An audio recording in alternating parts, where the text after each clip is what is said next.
Javier. Javier, siéntate, híjole, se atora con los aretes. Bueno, pues muy buenos días a todas, a todos.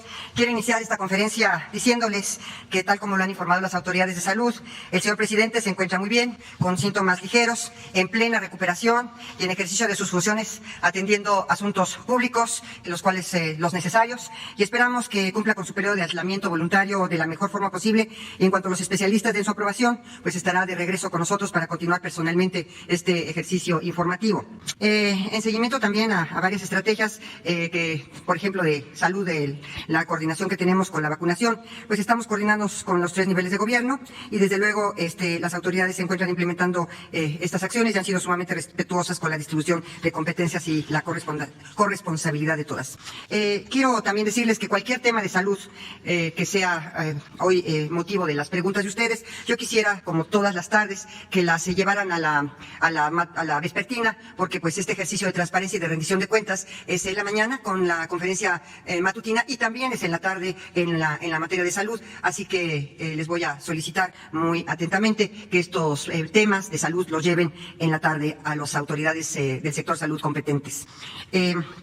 Lo único que quiero comentarles también es que, por supuesto, está el día de hoy con nosotros Javier May para dar cuenta de los programas sociales de adultos mayores y de personas con discapacidad, porque, por supuesto, que esta cuarta transformación es integral, es inclusiva y, desde luego, por eso estamos centrando nuestras acciones prioritarias de esta estrategia en los sectores menos privilegiados de la población, en los grupos en situación de mayor vulnerabilidad. Y el presidente de México ha tenido siempre esta visión que contempla las diferentes etapas de la vida y es especialmente sensible con los adultos mayores, porque generar un Estado que difunda lo que parece una novedad, pero que no lo es, y así como una etapa formativa, como una etapa productiva, también hay una etapa en la que las capacidades físicas van mermándose, que es la vejez, y esta no debe de ser, y a veces lo es lamentablemente, vista desde un desprecio o una lástima, sino que debe de ser vista desde la dignidad y el respeto a todas las personas adultas mayores.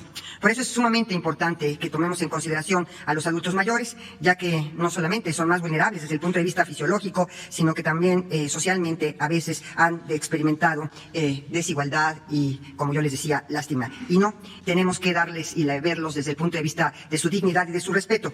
Por eso es que este ejercicio de acciones públicas deben de diferenciar a las poblaciones, a los objetivos poblacionales, y deben enfocarse precisamente en atender prioritariamente a la población que por alguna razón objetiva más la necesitan.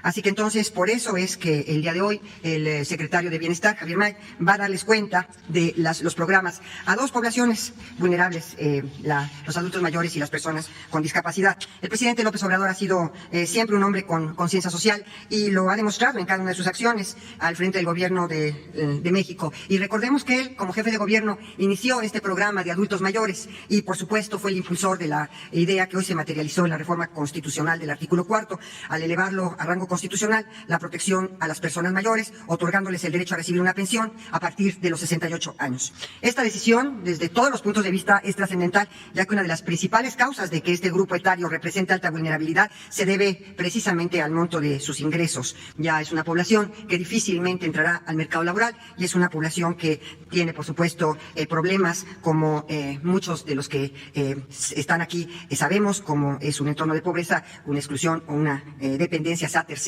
en condiciones que disminuyen su calidad de vida y que no permiten su acceso pleno a los derechos. Y estas acciones que este gobierno seguirá obviamente implementando y rigiéndose bajo los más estrictos criterios de justicia social, y es una convicción del señor presidente, pero también él lo ve como una obligación hacia este grupo de los adultos mayores y de las personas con alguna discapacidad. Por lo tanto, cedo la palabra al secretario Javier May sobre los avances de estos programas sociales. Y adelante, Javier, por favor. Con su permiso, señora secretaria, Olga Sánchez Cordero, buenos días a todas, a todos. Hoy vamos a informar de los programas prioritarios de la pensión para adulto mayor y la pensión para las personas con discapacidad permanente. A partir de la reforma al artículo 4 constitucional, impulsada por el presidente, el licenciado Andrés Manuel López Obrador, las personas mayores de 68 años de edad tienen derecho a recibir una pensión por parte del Estado. En el caso de las personas indígenas y afromexicanas, se otorga a partir de los 65 años de edad. Con esta reforma también se reconoció a las personas con discapacidad permanente, ya no solo como simples beneficiarios, sino como sujetos de derechos. Gracias a esta reforma, a nivel nacional, durante el año pasado fueron atendidos 8.005.694 personas adultas mayores. La pensión para el bienestar para las personas adultas mayores y personas con discapacidad permanente este año tendrán una inversión total de 152.276 millones de pesos. En el primer trimestre del año, a través del programa Pensión para el Bienestar de las Personas Adultas Mayores, se beneficiarán 8.025.587 sujetos de derechos con una inversión de 21.300 millones de pesos. Para apoyar a las personas con discapacidad permanente, se invertirán durante el bimestre 2.400 millones de pesos para beneficiar a 996.998 derechohabientes.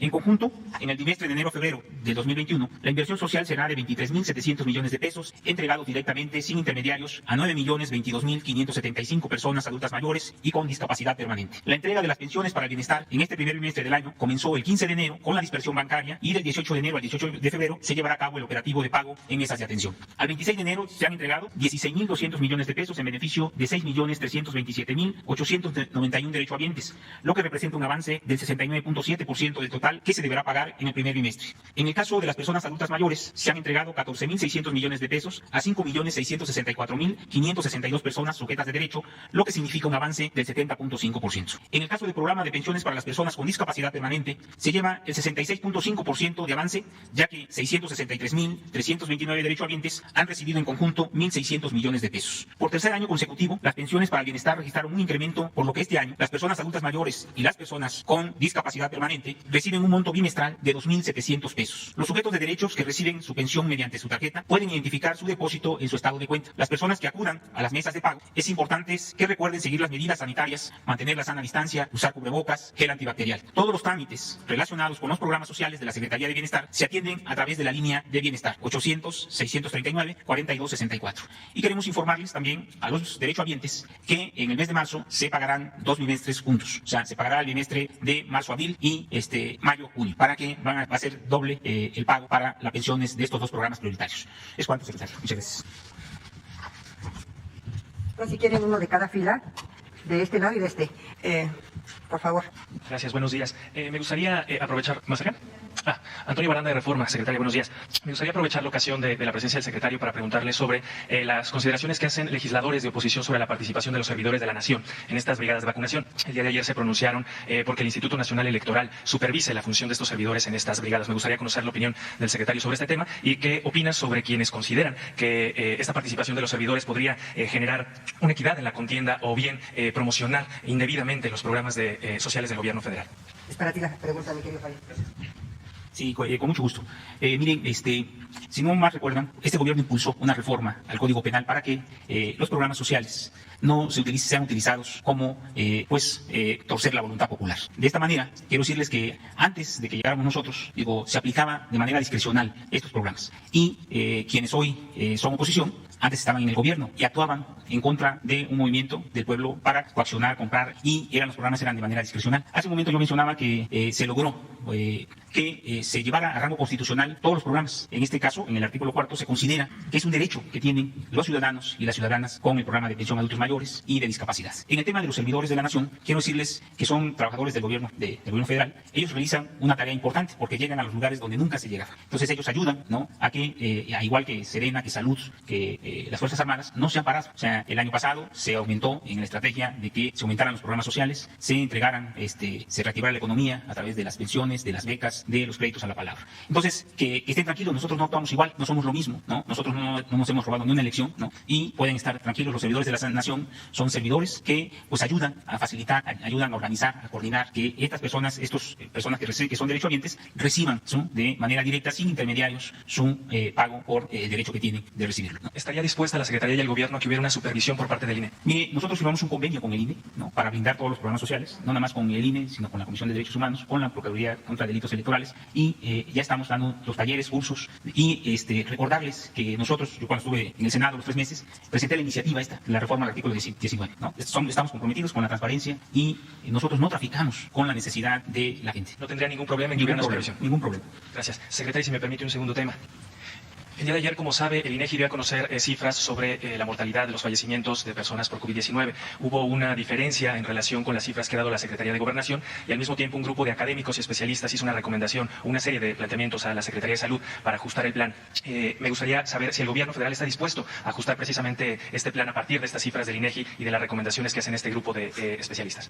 En relación a las cifras del INEGI, te puedo decir que son cifras que el INEGI también obtiene de RENAPO, del Registro Nacional de Población, en las de las actas de defunción. Ese es uno de sus mayores insumos.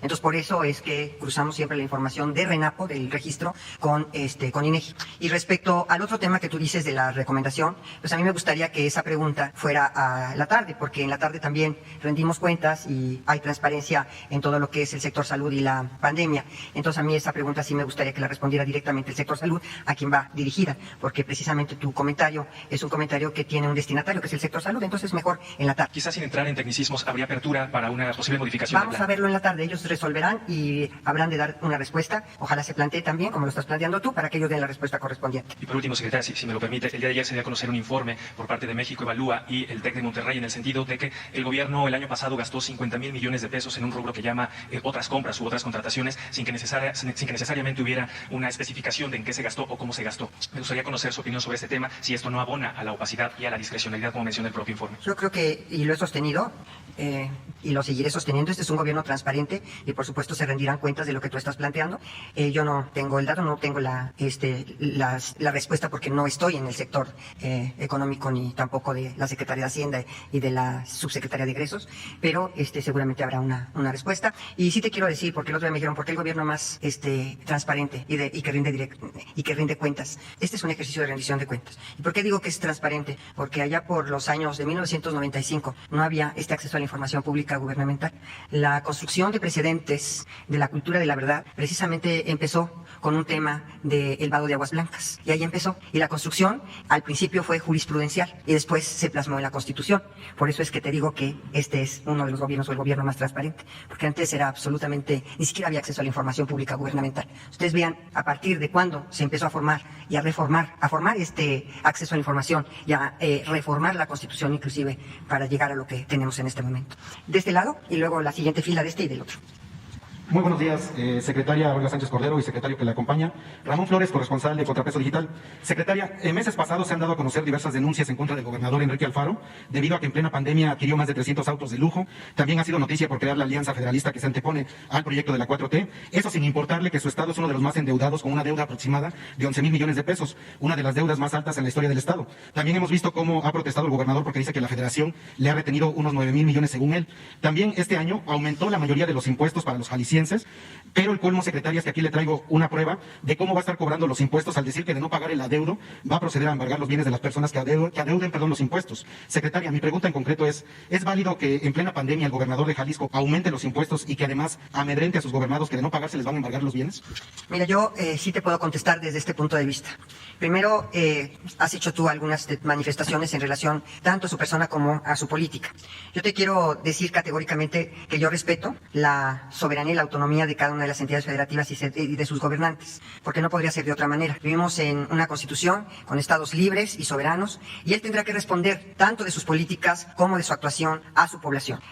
Tú acabas de hacer algún tipo de manifestaciones sobre su política y sobre su actividad y sus actuaciones. Yo sí te puedo decir que lo que he tratado de hacer, porque esa es mi función y esa es mi responsabilidad, es tener una relación con todos y cada uno de los gobernadores, con la gobernadora y la jefa de gobierno, de manera lo más institucional que he podido. Y he tenido esta comunicación muy fluida con todos, y como yo les he dicho a todos los gobernadores, estoy a la distancia de una llamada telefónica. Siempre tomo sus llamadas, siempre me comunico con ellos y siempre tengo la buena voluntad de tender puentes y comunicación permanente, porque ese sí es mi trabajo. Respetar su autonomía, respetar sus políticas, respetar su actuación, y si graban o no con impuestos, o si, digamos, tienen algún tipo de sanción para que no cumple con sus obligaciones tributarias, pues es una cuestión absolutamente de ellos, y yo esperaría que todo esto que estás diciendo, por supuesto, se rindiera cuentas de ello. Sí, de que si en algún momento les llegan a embargar a algún contribuyente, ¿no sería estar violando también sus garantías? Tiene el amparo en su caso. Y por otra parte, también los recursos federales están sujetos a la Auditoría Superior de la Federación. Okay. Secretaria, el día de hoy quisiera retomar el caso del subdirector de Protección Civil de Cuernavaca, presentándole más hechos sobre el caso. Este caso yo lo presenté en la mañanera en diciembre. Si bien la corrupción es un grave problema que sistemáticamente ha estado dañando a nuestro país y viene en muchos niveles, es un tema serio y que debe de ser perseguido. Sin embargo, muestra ser un proceso doloso y sin fundamentos claros, donde la Fiscalía de Morelos ha actuado de manera dudosa. Este tema se disfraza como proceso anticorrupción, cuando realmente es un juicio político para dañar a Morena, pues Cristian Contreras Luna tiene periodistas que acomodan las audiencias a su antojo e incluso tiene relación cercana con dueños de partidos como el MAS, dando declaraciones dolosas. Si el proceso del edil empezó a sonar en junio, ¿por qué se fabricó una carpeta para Gonzalo Barquín hasta octubre, notificándolo y citándolo en noviembre, donde se le dio prisión preventiva por una supuesta amenaza que sufrió el pseudoempresario, señalando un tercero y diciendo que fue por parte de un subsecretario? ¿Cómo puede estar detenido sin una denuncia formal y una investigación conducente? Porque esa amenaza fue presentada únicamente a la Fiscalía. El pseudoempresario que le comenté en aquella mañanera no cuenta con las licencias de suelo adecuado para abrir un autocinema en ese predio. No es ni siquiera dueño del terreno y el albacea ya declaró ante el juez que no tiene un contrato con él. Y el albacea fue descartado como testigo por según no tener relevancia, lo dijo el juez. El subsecretario lleva 2 meses detenido. Cuando yo di a conocer el caso en la mañanera, fue golpeado, despojado de prendas en la madrugada, violándose sus derechos humanos, a pesar de que el juez dispuso se le mandara al área de SP. El subdirector, por órdenes del gobernador de Morelos, no puede ser transferido a esa área. Secretaria, ¿cómo puede un empresario acusar a un funcionario que ni siquiera tiene la autoridad de dar permisos que él necesitaba de corrupción? ¿Cómo alguien que ya dio su visto bueno dentro de sus competencias va a extorsionar a alguien si ya lo demás no es de su área? ¿Y cómo puede un empresario acusar a Protección Civil de corruptos o a cualquier otra área del gobierno si sus intenciones ni siquiera siguen la normatividad que marca la ley? Aquí, este caso, secretaria, es de que únicamente está detenido el subdirector de Protección Civil, únicamente por una amenaza que no la han podido comprobar y lleva 2 meses detenido en el penal de Tlacholoya. ¿Qué se podría hacer en este caso, secretaria? Mira, yo te puedo decir algo, y lo digo con toda la apertura. En muchas ocasiones tenemos fiscales que sobre todo en las entidades federativas, en donde realmente pues no tienen una actuación, por decirlo menos, apegada a derecho. Y con esto de que y lo he dicho, con esto de que hay una autonomía ya de las fiscalías, pues no rinden cuentas, no tienen controles ni siquiera de carácter político de su actuación. Al único que podrían responder es al Congreso de cada entidad federativa que los nombró. La sociedad quería fiscalías autónomas y tal parece que esta autonomía se la han tomado como fuera del Estado. Entonces, yo sí quisiera inclusive proponer una adición a estas normas constitucionales para que los fiscales respondan, digamos, a sus mandantes. ¿Y quiénes son sus mandantes? Los congresos locales. Precisamente para que sus actuaciones estén estrictamente apegadas a la legalidad, a la Constitución y a derecho. En este caso, hemos tenido éxito en la unidad de fortalecimiento al sistema de justicia. Quiero que quede claro que no todos los fiscales son así y actúan de esa manera, pero en algunos casos no tienen ningún control de carácter ni siquiera jurisdiccional y menos aún de carácter político. Yo estimo que podríamos nosotros ver la situación, porque hemos tenido mucho éxito en esta unidad, en seguimiento a algunos casos, y hemos logrado éxito, a veces dialogando y a veces interponiendo algún tipo de recursos. Si es así como tú lo planteas, y qué bueno que estas mañaneras sirvan también para hacer denuncias sobre la actuación de algunas autoridades, y que estas autoridades pues vean que sus casos están siendo denunciados públicamente para que su actuación se apegue a la legalidad. Pues nosotros hemos tenido éxito en algunas situaciones. Yo, este caso concreto, le diría a mis colaboradores que pues lo estuvieran siguiendo, a ver si desde la Secretaría de Gobernación nosotros podríamos avanzar en esto que tú indicas, que no está pegado ni a la legalidad, ni era un funcionario competente para dar estas autorizaciones, y sin embargo, este funcionario está siendo, hasta donde tú estás indicando, privado de su libertad. Sí, si me permite, le voy a entregar las pruebas a través de Jesús. Nada más hacerle una última pregunta sobre el mismo tema. Se puede revisar su caso porque el caso del subdirector de Protección Civil se está litigando en las redes. O sea, ya filtraron en la audiencia, el dirigente de un partido dice que nada más para que vean que él sí puede meter a la cárcel a todos los funcionarios de Morena. O sea, es un caso muy arbitrario. Y aparte no ha sido destituido el subdirector. O sea, el subdirector de Protección Civil está en la cárcel siendo funcionario. Sí. Lo vemos con gusto. Si si nos entregan la documentación correspondiente, con mucho gusto. Lo vemos. En la segunda fila, tú, por favor. Buenos días, secretaria, buenos días, secretario, buenos días a todos. Sosimo Camacho de la revista Contralínea.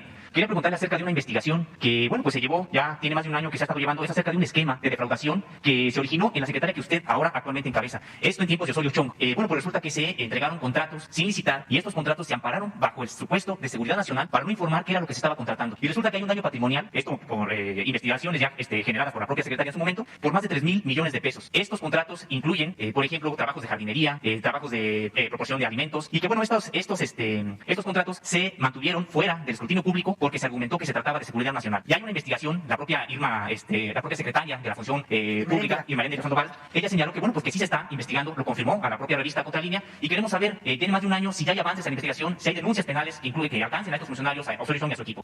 Efectivamente está en su cancha ahorita de la secretaria de la Función Pública, y con mucho gusto yo investigo qué avances ha tenido estas denuncias y si hay o no interpuestas denuncias penales. Pero seguramente, porque es muy responsable, la secretaria de la Función Pública está trabajando sobre lo que tú ahorita estás denunciando. Y sí, es muchísimo dinero, la verdad de las cosas. 3,000 millones dices, ¿verdad? Sí, que fueron alrededor de 1,000 millones de pesos. Bueno. ¿Tenía usted conocimiento de esto en su... Nosotros, como Secretaría de Gobernación, tenemos también la obligación de ver cómo estaban nuestra situación financiera, pero desde luego esta situación pues se da a conocer y se le da anuncio y denuncia ante la Secretaría de la Función Pública. Así que a la Secretaría de la Función Pública ten la seguridad de que está trabajando en esto, pero qué bueno que en esta conferencia matutina tú estás puntualizando que ya está en la Función Pública, y tu pregunta es si hay o no derivaciones de denuncias penales en relación a este asunto concreto. Claro. De acuerdo. Gracias. En una segunda pregunta, secretario, si me lo permite, bueno, pues hay un científico mexicano acusado de espionaje, de espiar supuestamente para el gobierno ruso en Estados Unidos. Fue detenido en Miami, es un científico pues, reconocido, y quisiéramos saber si el gobierno mexicano tiene algún tipo de defensa, hay algún tipo de representación, en qué situación se encuentra este científico mexicano acusado en Estados Unidos. Mira, te puedo decir de manera contundente que en Estados Unidos y en otros países, nuestros consulados, como lo ha dicho el presidente, tienen un equipo de abogados para defender a los mexicanos en el extranjero en los juicios que se presentan contra ellos. Este asunto específicamente, seguramente, pero el que más conocimiento tendrá de esto será precisamente el canciller Marcelo Ebrard, pero seguramente está siendo defendido y su defensa está a cargo de abogados que contratan los consulados para la defensa de cualquier connacional que se encuentra en el extranjero teniendo un proceso pendiente, y no te quepa la menor duda de que hay una asesoría legal y una representación por parte del consulado y la defensa de esta persona. No te quepa esa menor duda, pero seguramente le preguntaré al señor canciller cómo va la defensa de este científico mexicano. Disculpe, en este caso, ¿sería posible que pudieran informarnos mediante alguna tarjeta informativa? Porque ya se han solicitado información al respecto. Por supuesto que sí, por supuesto que sí, pero sí quiero ser muy contundente. Cualquier mexicano en el extranjero que enfrente un proceso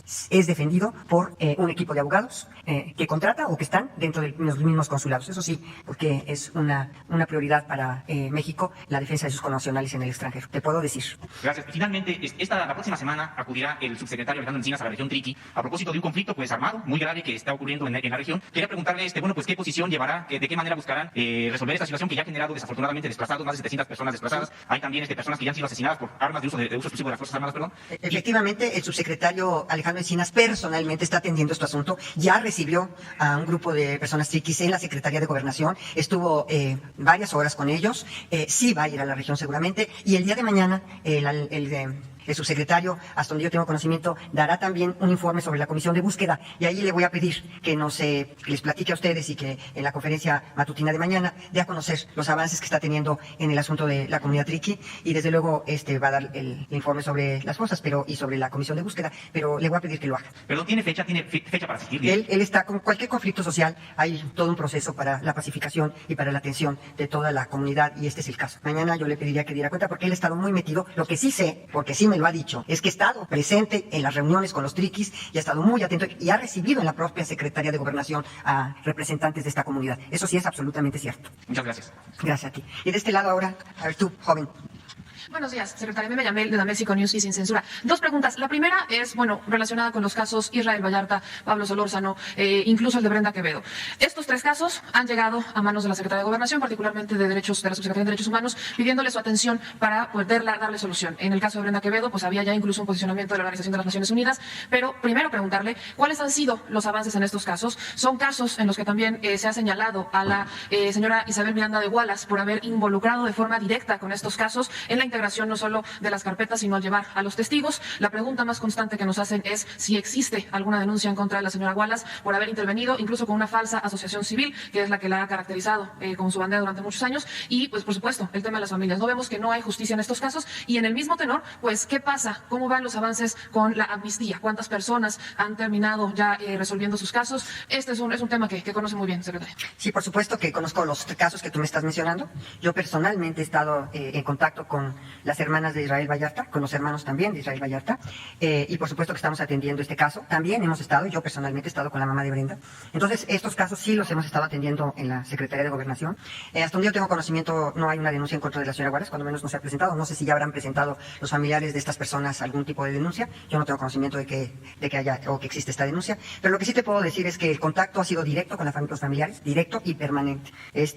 Ellos están en la Secretaría de una forma constante, y no solamente ellos, también, por ejemplo, las hermanas del exgobernador Eugenio Hernández, a quien también hemos estado atendiendo, y otros casos que nos ha estado encargando el presidente en estas mesas de justicia. La atención ha sido. Ahora, ¿vamos a avanzar? Pues sí, pero tú sabes que las instancias de justicia, de impartición de justicia, pues con todos los recursos que se interponen, y todas veces se prolongan un poco más de lo que quisiéramos que se prolongara. Respecto a la amnistía, el lunes, si me permite Jesús, para que podamos nosotros dar cuenta de los casos que estamos revisando en amnistía, de los casos que ya tenemos, digamos, porque el juez es el último que tiene que dar su palabra, digo, la última palabra es del juez para poder excarcelar y que obtengan la amnistía a estas personas. Pero sí dar cuenta exacta y puntual de cómo va el proceso de amnistía y cómo tenemos nosotros ya muy avanzado algunos de los casos para ponerlos ante la jurisdicción del Poder Judicial para que puedan decidir sobre la amnistía, porque recordarán ustedes que la ley de amnistía al final es el juez quien va a decidir, una vez que la Secretaría de Gobernación y la Comisión de Amnistía le presente todos los elementos para que pueda proceder o no la amnistía de una persona. Pero sí es el juez, al final. Ok, muchas gracias, secretaria. Y en otro lado me gustaría hacer una pregunta, aprovechando que está el secretario del Bienestar. Se ha hecho, hay una constante también en redes sociales que nos han llegado estas denuncias de personas que o se quedaron fuera, que fueron censadas y se quedaron fuera, adultos mayores y personas discapacitadas que no están recibiendo los apoyos. Nos han denunciado muchas veces que hay adultos mayores que ya tienen su tarjeta del bienestar y que no les ha llegado este apoyo. No sé si nos podría orientar de cuántas personas han sido censadas, cuántas no lograron entrar en estas etapas, cuántas van a entrar en las siguientes, un panorama más amplio para que la gente se pueda llevar esa información y que no se esté generando esta constante denuncia de que fueron tomadas en cuenta y que no está llegando este apoyo. ¿Quieres pasar, Javier? Sí, con mucho gusto. El padrón se va actualizando todos los días, como van cumpliendo la edad, ¿no? En zonas indígenas de 65 años en adelante se van incorporando al padrón, y también el padrón va sufriendo un movimiento de funciones y es una actividad permanente. Entonces, y de 68 de años igual. Ahorita, a través de la línea de bienestar, por el tema de la pandemia, no se está atendiendo en las oficinas, ¿no? En las delegaciones de la Secretaría de Bienestar en los estados, pero a través de la línea de bienestar estamos atendiendo. Entonces, es importante que se siga actualizando, se siga atendiendo, y se les levanta la información en un formato que le llamamos formato único de beneficiarios. Ahí le toman los datos a través de la línea de bienestar, ¿no? Y posteriormente le damos cita para que él pueda ir a recoger su tarjeta, o a través del servidor de la Nación lo visitamos en su domicilio, ¿no? ¿Qué pasa con estos adultos que en estos momentos no pueden salir justamente por la pandemia? A través de la línea de bienestar, ¿no? Entonces nosotros, ellos nos hablan, nosotros, el servidor de la Nación va a su domicilio a recoger físicamente sus documentos, ¿no? Lo que tiene que ver con la CUR, acta de nacimiento. Entonces, y posteriormente le damos cita para la entrega de su plástico. Si es en zona rural, si no hay servicios bancarios, pues tendrá que acudir a la mesa de atención, que en este caso, como lo estamos llevando a cabo en este mes, y se le da cita para cuándo va a ir, llega su pago a la mesa de atención. Entonces, es a través de la línea de atención. Nos ha costado, es porque el adulto mayor, pues siempre se le dificulta más a veces llamar, pero si nos habla, nosotros lo localizamos, vamos a visitarlo y le damos la atención, ¿no? Aproximadamente, ¿como cuánto se están tardando en promedio? Mira, nos estamos tardando un mes y medio para que puedan incorporarse al programa, ¿no? A partir de que reciban los documentos, procesamos la información, se incorpora al padrón, hacemos un cruce con RENAPO para que la CUR pueda cruzar, sea válida, y una vez que se validan sus documentos, ya al siguiente trimestre cobra. Muchas gracias. Del otro lado, ya de la otra fila, la última persona, por favor. Sí, tú, la chica que tiene y ya contigo y con otra persona, y yo creo que daríamos por terminar la conferencia. Gracias, secretaria. Buenos días, Dalila. Falta otra fila, ok. Dalila Escobar, tengo un punto de preguntarle si en las reuniones de seguridad, que bueno, ahora también usted ha estado presente, y entiendo que también anteriormente, han abordado con preocupación lo que sucede en la Ciudad de México desde el punto de vista de la Federación, con asuntos como crímenes que suceden, como situaciones de que la presencia de grupos del crimen, incluso las extorsiones que se están dando a comerciantes del centro de la Ciudad de México, pero también de alrededores. Preguntarle si ven con preocupación esta situación y qué diagnóstico están haciendo al respecto. La jefa de gobierno todos los lunes está en la reunión de seguridad y todos los lunes nos comparte las cifras que tiene ella sobre el tema de la delincuencia, y yo te puedo decir que lo que nos ha compartido es que prácticamente todos los delitos han ido a la baja, todos los delitos, y ella da una conferencia también matutina en relación al estado que guarda la Ciudad de México en materia de muchísimos rubros. Tú señalas ahorita extorsión, y señalas también algunos otros delitos. Entonces, ella es una persona sumamente comprometida, muy transparente, y todos los días rinde cuentas sobre esta situación, y si está en el gabinete de seguridad, cada lunes a las 6 de la mañana está con nosotros, y después también va a su conferencia en la Ciudad de México. Entonces, yo creo que todas estas preguntas que tú estás haciendo, sí te puedo decir que nos da cuenta, hemos tenido con ella buenos resultados de lo que ella nos ha estado dando, y cómo ella está atendiendo todos los problemas, inclusive, por supuesto, la pandemia, pero inclusive todos estos asuntos del robo de vehículos, de los homicidios, en fin, cuando tiene alguna semana que en algún momento pudo haber subido el número de homicidios o de robo de vehículos, no sé, de nuestro conocimiento, pero generalmente todo es y tiende a la baja. Entonces yo creo que ella da rendición de cuentas todos los días y los lunes está con nosotros. Si tu pregunta es, ¿nos reunimos en el gabinete de seguridad con ella? La respuesta es sí, y la respuesta es todos los lunes. Sí, y más bien la pregunta es, ¿qué tanto ven con preocupación el hecho de que qué gran número de delitos que se están cometiendo todavía, que independientemente si van a la baja, vienen por parte de grupos del crimen? Pues sí, hay grupos criminales en la Ciudad de México, por supuesto que sí, pero y los conocen muy bien, y los ha dado a conocer la jefa de gobierno, el Tepito, el de Tláhuac, en fin, Tlalpan, son organizaciones criminales, pero pues yo creo que ha hecho, en mi opinión, y de verdad lo digo con toda sinceridad, un gran trabajo, tanto con la fiscal como con el secretario de Seguridad Pública, y en coordinación con las diversas alcaldías, porque aquí hay otro tema, ya son alcaldías también, y tienen competencias muy específicas.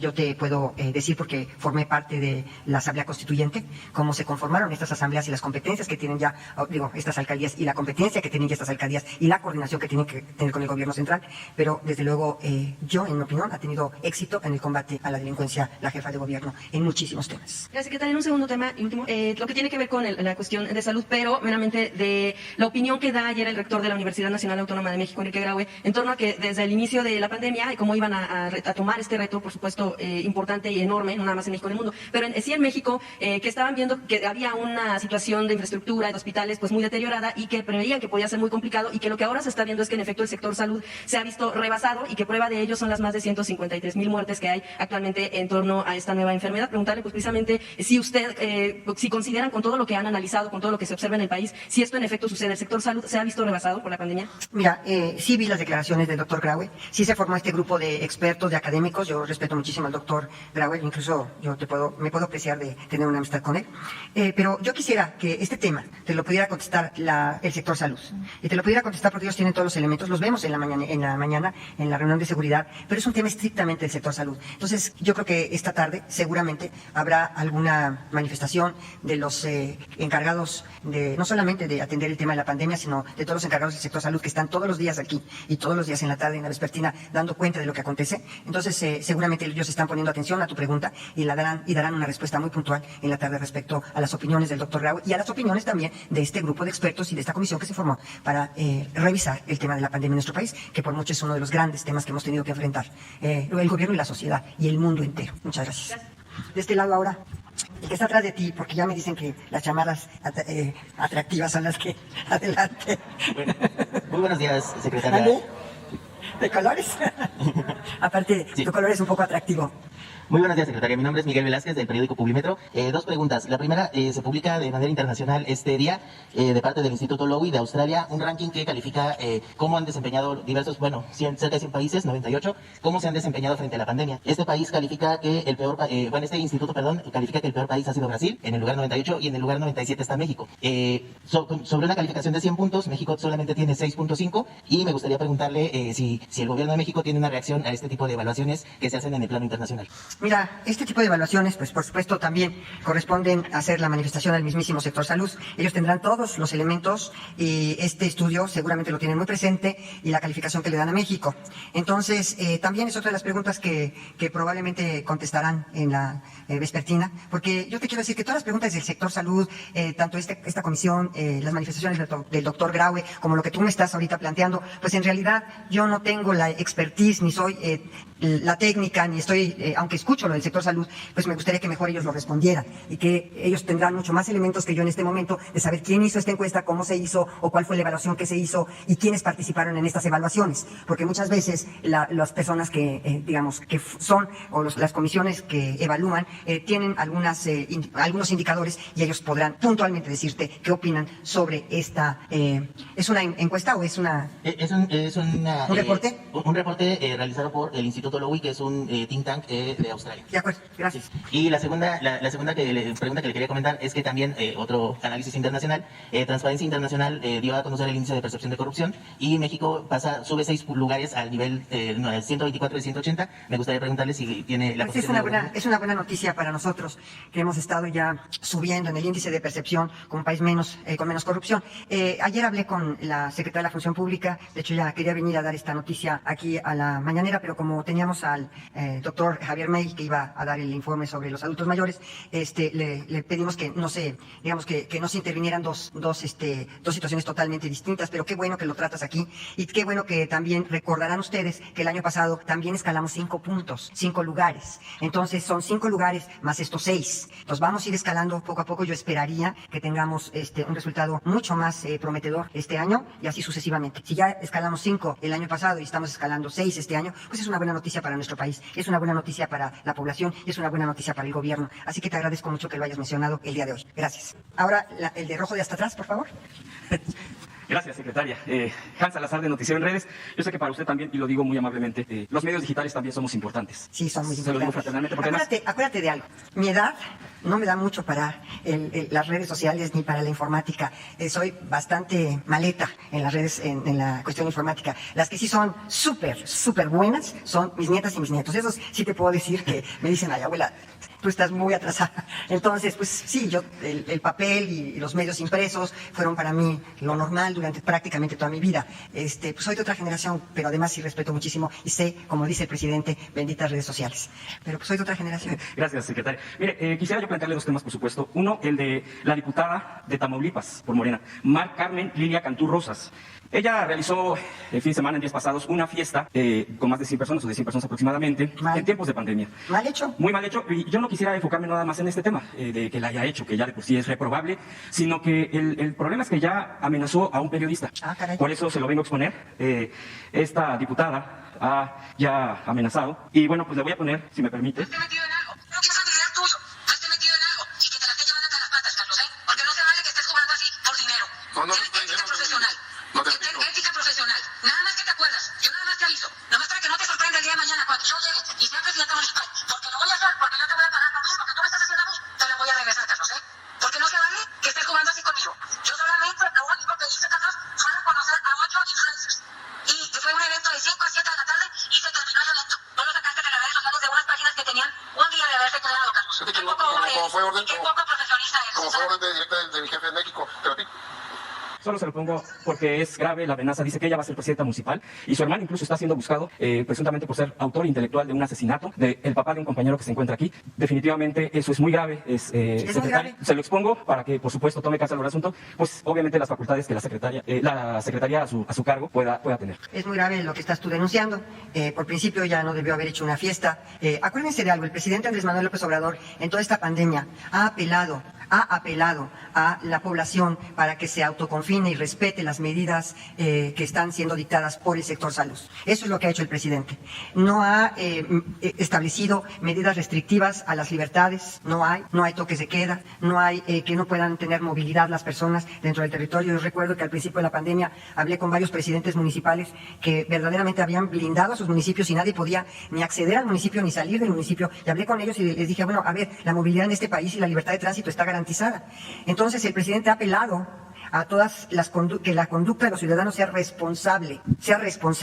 Y yo creo que no es responsable alguien que hace una fiesta de más de 100 personas en plena pandemia. Yo creo que todos debemos de tener una responsabilidad, no solamente personal, sino una responsabilidad social para cuidarnos y para cuidar a los demás. Precisamente, fíjate, en este tema, las iglesias han sido sumamente responsables. Se los reconocí yo el otro día que les dimos el registro a varias de ellas en una videoconferencia que tuve con muchas de las iglesias, y les reconocía yo precisamente su responsabilidad social al no haber convocado, por ejemplo, o no el haber cerrado los templos, o no haber convocado por ejemplo, a peregrinaciones, ese tipo de cuestiones que hubieran traído como consecuencia graves contagios entre la población. Entonces, estamos apelando, y el gobierno del presidente López Obrador ha hecho eso, apelar a la responsabilidad de cada uno de nosotros para no hacer este tipo de situaciones. Y desde luego, el otro tema de la amenaza, pues fatal también, muy poco afortunada, por decirlo menos.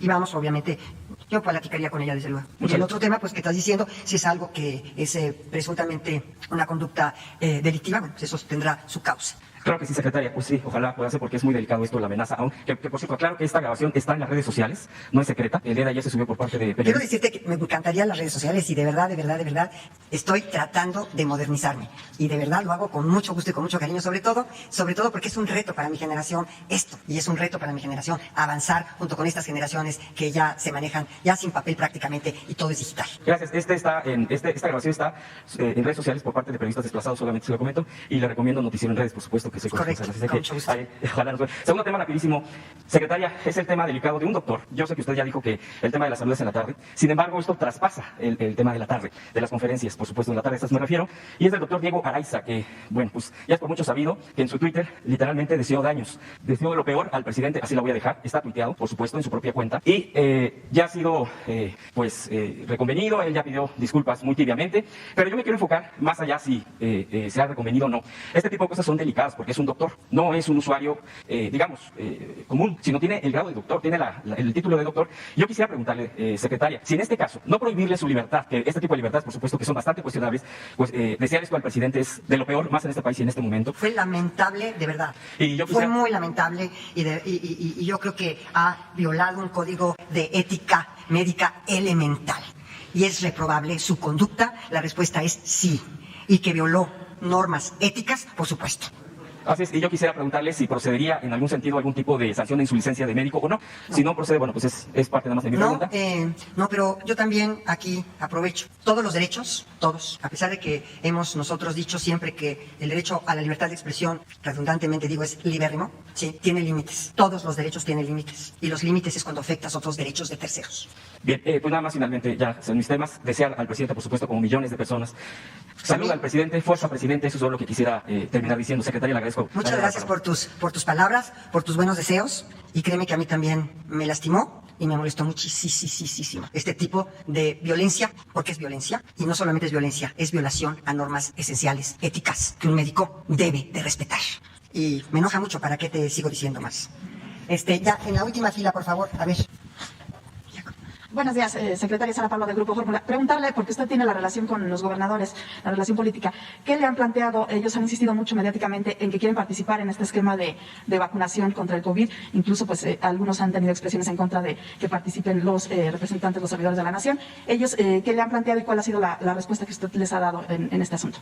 El presidente fue muy categórico. Ellos pueden inclusive también adquirir por sí mismos las vacunas. Es el Sistema Nacional de Salud y desde luego que la campaña de vacunación, pues por supuesto que se estamos apoyando también en las entidades federativas. Es decir, no solamente es el gobierno federal, sino que estamos también apoyándonos en todas las entidades federativas para llevar a cabo este proceso tan complicado que, digamos, ha sido una logística complicada para poder llevar a cabo esta vacunación. Las vacunas en el mundo, textual, son escasas. Todos los países del mundo quieren las vacunas, todos. México, por supuesto, no es la excepción. Y también el presidente está consciente de la necesidad que tenemos también de acceder al mercado de las vacunas, que él personalmente ha estado hablando con jefes de Estado, con presidentes, con primeros ministros, para que nosotros podamos tener el acceso a las vacunas. La última fue la llamada que tuvo con el presidente Putin.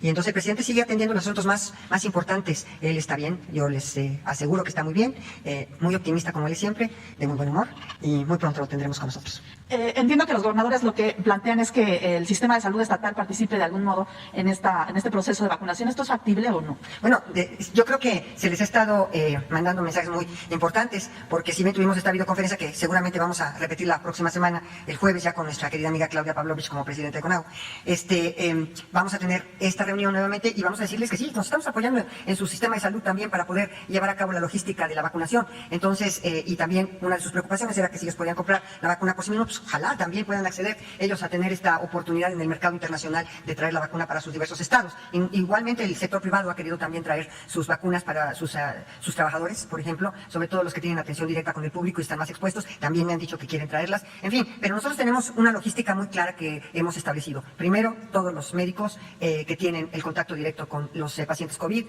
todo el sector salud, afanadoras, laboratoristas, en fin, que tienen este contacto directo, y después los adultos mayores. En fin, hemos estado estableciendo estableciendo prioridades de acuerdo con los universos y los grupos de población a los que vamos a atender prioritariamente y después subsecuentemente. Yo creo que está muy claro la logística y está muy claro lo que está proponiendo el sector salud ante la escasez de vacunas mundial. Gracias, secretaria. Si me permite una pregunta para el secretario May, sobre los servidores de la Nación. En medio de esta polémica, preguntarle si nos pudiera decir cuántos ya están participando, si ya fueron vacunados, cuánto ganan, porque también hay polémica sobre el tema de que si ellos van a inducir el voto o no. ¿No podría usted aclararnos cuál va a ser su papel en estas brigadas de estos dos servidores de la Nación y de los otros dos promotores de programas sociales? ¿Qué es lo que ellos, qué tarea tienen asignada? Comentarles, ahorita en esta primera etapa se conformaron 1.100 brigadas, de las cuales participan 2.200 servidores de la Nación en esta brigada. ¿Cuál es la labor que hacen dentro de la brigada los servidores de la Nación?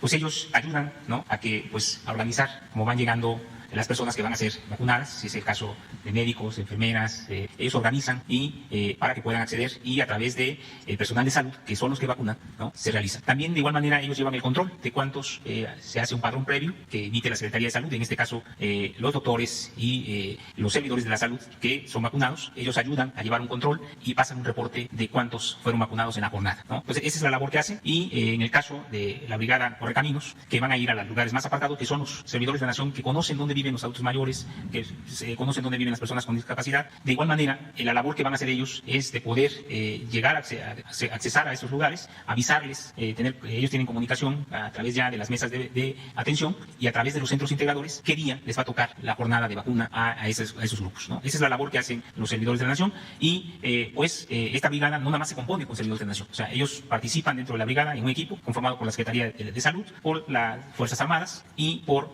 promotores de ya sea técnicos productivos, sociales, promotores de desarrollo que están en los territorios. Y preguntarle por su situación laboral. Hay algunos que incluso pues tienen contratos eventuales en el gobierno. Si esto se va a regularizar, ¿cuál es su salario? Porque bueno, también es precaria su situación, entiendo. Sí, ellos ganan un poco más de 9,000 pesos al mes.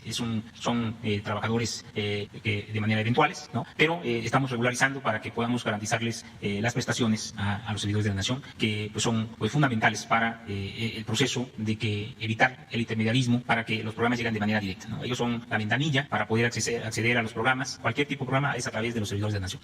¿Hasta ahora cuántos se han regularizado y en qué periodo se regularizaría su situación? Estamos trabajando en eso, ya estamos trabajando en regularizar, va a quedar, yo creo que en los próximos meses ya queda, ¿no? Gracias. Bueno, pues nos vemos mañana. Muchas gracias a todos y creo que fuiste muy puntual. Servidores públicos del sector salud, para no olvidar a ninguno. No nada más médicos, ni camilleros, enfermeras, etcétera, afanadores, todos los del sector salud. Gracias, muy amables, hasta luego.